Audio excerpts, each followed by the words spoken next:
Yo, welcome to Skegee Soundcheck. This is a new thing I'm doing on my blog where we introduce all the rappers, artists, and performers here in Tuskegee.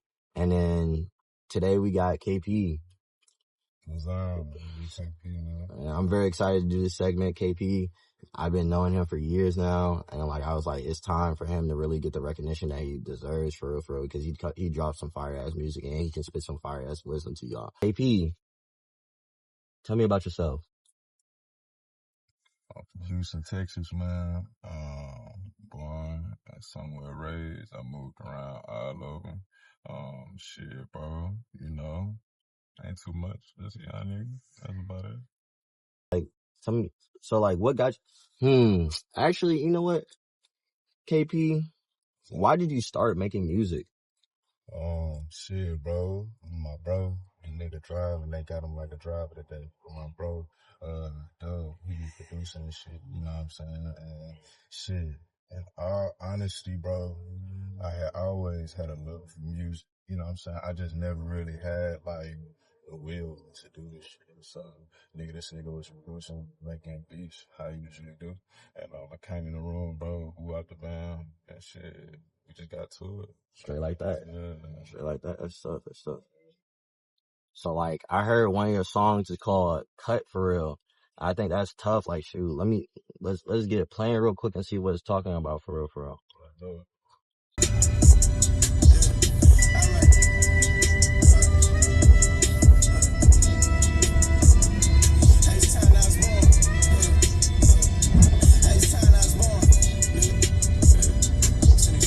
I ain't gonna lie, it's hot as fuck in this bitch. Like, it's so hot today, bro. Like, I should never wear a fucking jacket, bro.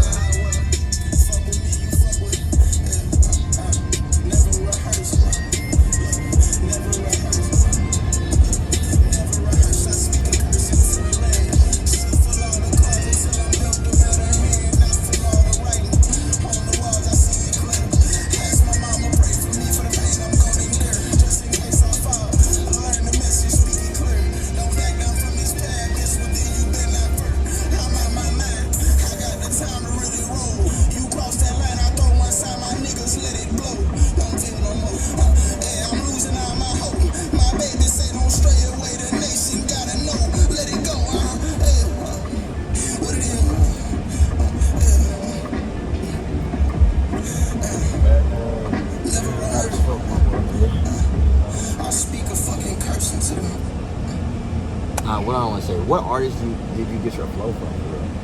I wouldn't say I got my flow from nobody, bro. I say that I guess you mean like an inspiration.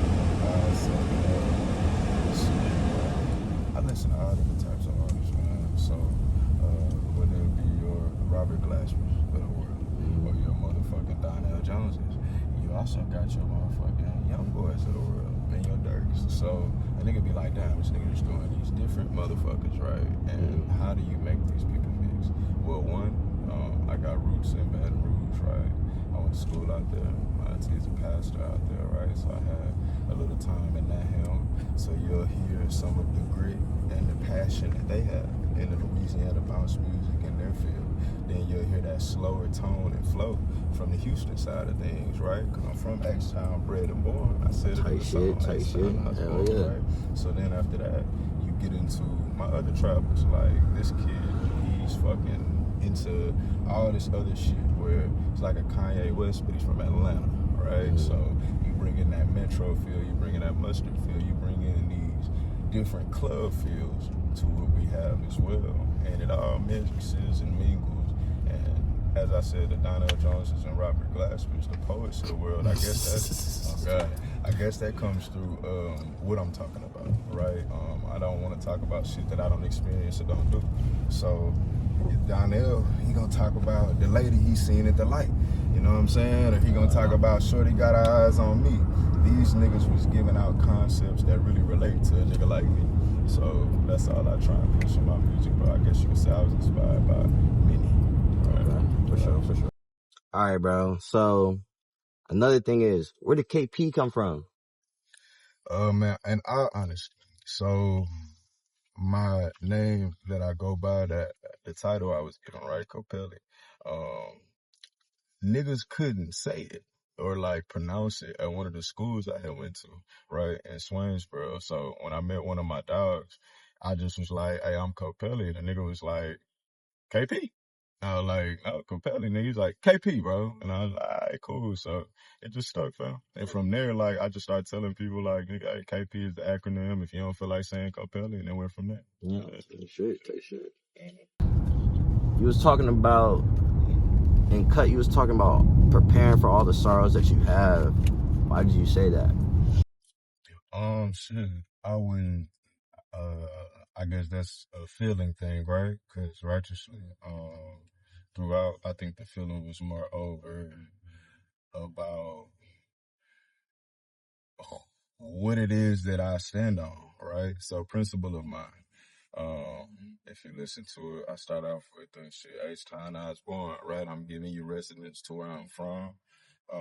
Shit, I then go into never rehearse, you know. I speak fucking cursing to the verse, you know what I'm saying? And I give into, I guess, you know, like a feeling of what I want to push in general, which is if you listen for, I guess, whatever you seeking in me, what you see on the outside, you're not going to get the true sound.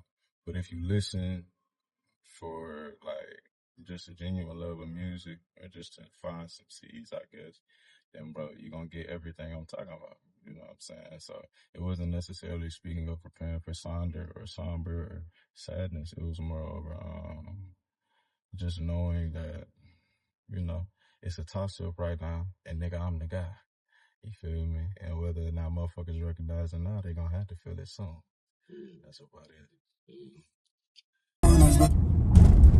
Okay. GQP. So this GQP, right? GQP, man. GQP. When you make this song? Shit. Probably like 3 days ago. Oh, shit. Realized I was on some, like, Fuck it. trying some new shit, man. You know, niggas be having their own type of ways. I feel like I gotta step on my box sometimes. You know what I'm saying? So, if I'm just sitting there trying to preach all day, niggas ain't gonna listen to that shit. You gotta have some fun with it. Relativity. Tight. Talking about shit.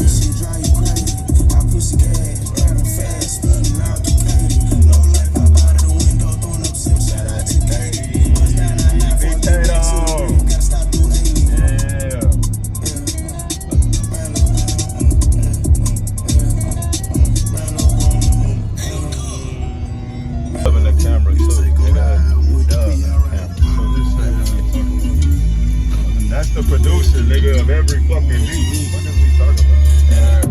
I'ma work, but as I demonstrate the code, brand new pointers on my wrist and my mouth feeling froze. Ruby the songs, emerald the cut for the code. Brought my bitch a brand new clutch so she can stash away my pole. Oh my god. Brand new pointers on my wrist. Dig the song.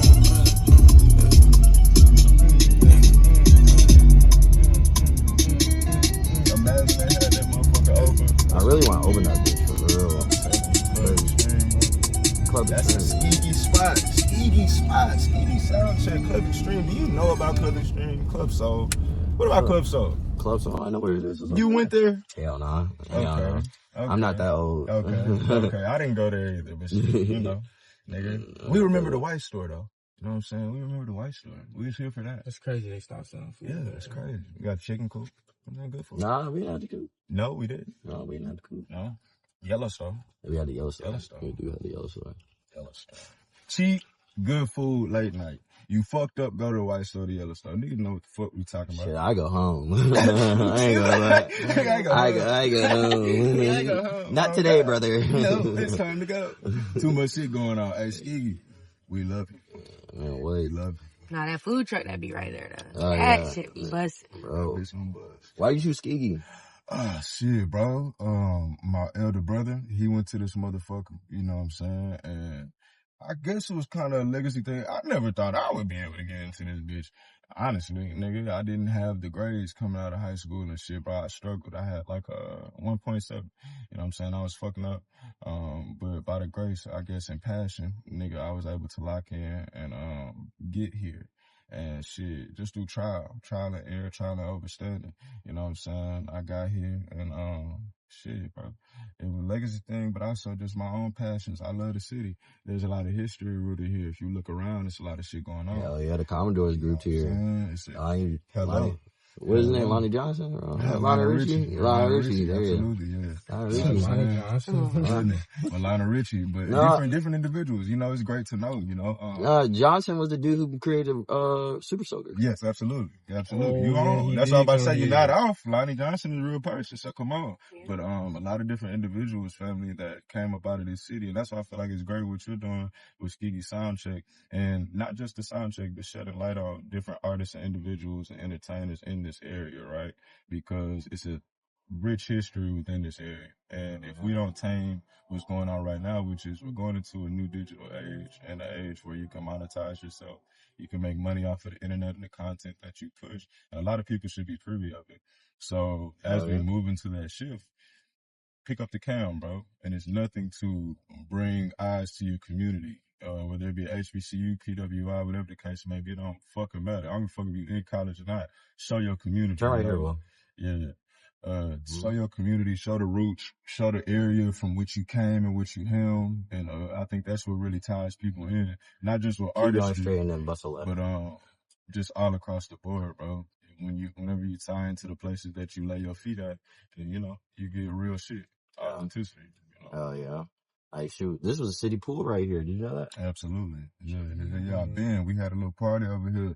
A nigga named AJ Incorporated. That boy be throwing some lit shit. That nigga threw some shit over there. This my nigga Mike shit over here. My nigga Mike shit over here. Oh yeah. And then you know Fred Gray lived by the lake. Fred Gray, yeah. She's Cause you know a lot of people don't even know who Fred Gray is. Like, it was some the importance of Fred Gray. So Fred Gray was the head attorney for the NAACP for the Tuskegee syphilis trial. All right. So like, think about that. Well, he's the reason I got that house over there, KP. Like Fred Gray is old as hell. Wow. He has $3 million in his net worth right now. He has a whole bunch of recognitions and all that. And his house looks like a little Mexican, like Spaniard house with all the red shingles and everything, plastic walls and all that. It's super cool. It's on the hills and it's super nice and everything. But Fred Gray is like history to the black community, to everything. And like, some people just be like, who's Fred Gray? Because they don't want to pay attention in class.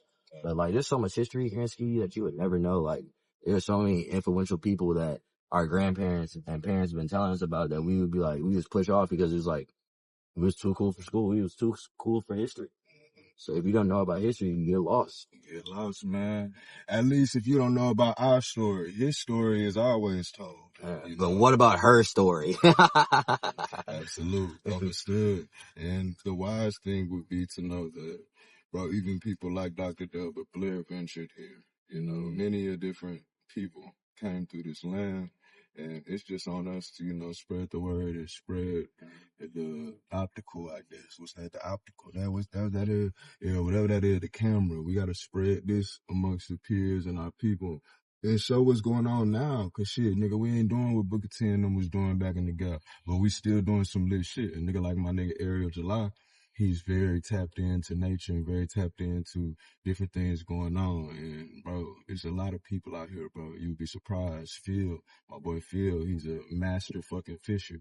You know what I'm saying? This nigga cut up on a lake. Feel me? Shit like that can be shown and seen. And it just resonates with the people, bro. Hell yeah. We gotta pull the things out from the books and show it to people that want to watch it. Shit, fuck the books. If they burn them, what do we have? It's more over showing them now. You know what I'm saying? Get out here with your people. You see these people out here, you see them fucking around, fishing, doing shit, talk to them. Talk to your fucking calf workers if you in school, guy. Talk to the local people that you're around. Talk to the people in your city. Interact with them and don't be a dickhead. Be humble with your approach. You know what I'm saying? Have purpose in your tongue, you know, and really shut the fuck up half the time. Half the time is really just shut the fuck up and listen. You know what I mean? But everybody want to be heard. Like, shit, sometimes you don't need to be heard. These people give you so much, bro. It's so much history here. These motherfuckers got the mind. Sit down and say, hey, bro, I want a beer. Can I get one? Shit. Exactly. Niggas, so half times niggas be lonely and just want to talk to people. Come on, bro. They really got love in them. You feel me? So it's all on what type of person you are and can you humble yourself within nature, you know? Yeah. Be a shepherd amongst the beasts in the field. You know, walk and tread with the awareness that you're supposed to give out love first. You know what I'm saying? There's so much love out here. Look at what we're looking at. You know, not many people see this type of nature. I'm from Houston, my boy. We be in the city, whoop-de-whoop, but like, it's country, it's flatlands though. So these trees and shit, all this shit, I would have never thought I would be here in a time. You know what I'm saying? A lot of different interactions I had as a youth wouldn't have led me to this in my mind. But, you know, caretake yourself and be patient with yourself. Be wise. That's what I am, nigga. That's how I got here. As you asked, how did I get to Tuskegee? Well, nigga, I fucking scraped. Nigga, I sat. I was patient with myself. I begged myself for some type of strength. I said, nigga, you got this. You know what? You ain't shit, but you are shit. So go and get it. Shit. You're Capelli. KP. Hello. And thus it was born. Onto the origins. Yes, man. But no, yeah, bro. I'm from Ohio, so like I'm used to all this stuff for real, except for the red dirt and everything. You know, we get brown dirt. You know? And I know you told me some shit. You went to Japan, bro. Hell yeah. What was that like? So I went to Japan when I was 17. I was studying abroad and I lived there for 3 months. I actually had to relearn English for real, because I told my host mom like, hey, I only speak to me in Japanese. So like how my brain works is that like, if I'm learning a language, I need to go fully immersive in it. And I learn by hand gestures and everything. So I was learning different words, different things like that, because, you know, you're pointing to this. Okay, boom. There's like mental flashcards in my head because like you're either going to sink or swim. And I like to swim, especially in a different culture. So, and then I also like learning the bad words first so that I can figure out everything so that I can speak a regular English and then saying, fuck you, bitch, and then saying it in a different country. And they'd be like, oh my goodness, you're so bad. But I enjoy that. So I was really hoping for it to be like a Tokyo Drift type scene where, you know, I'll go to school, be a punkster and all of that. This Fred Gray's house right here. Wow. No, that's lit. Spaniard type house. Real, like I ain't gonna lie, I don't want to say cartel. Pablo! But no, yeah, like, just keep going straight and then we'll go all the way to, back to camp and then hit you to the Valvalero gas station right in front, next to the, fire station. Yeah, bro. But, no, yeah. Japan was lit, I ain't gonna lie. So, KP, I heard that you're coming out with a new song real quick called 222. Can we get like a special, what is it called? Sneak peek into the song for real? Shit, bro. Hey.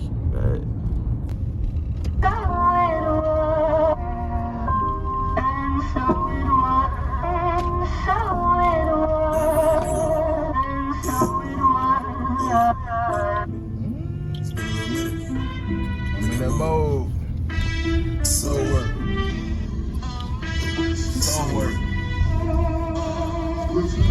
She take the lashes from my mind. Any adversary I face, she exposes whole mind.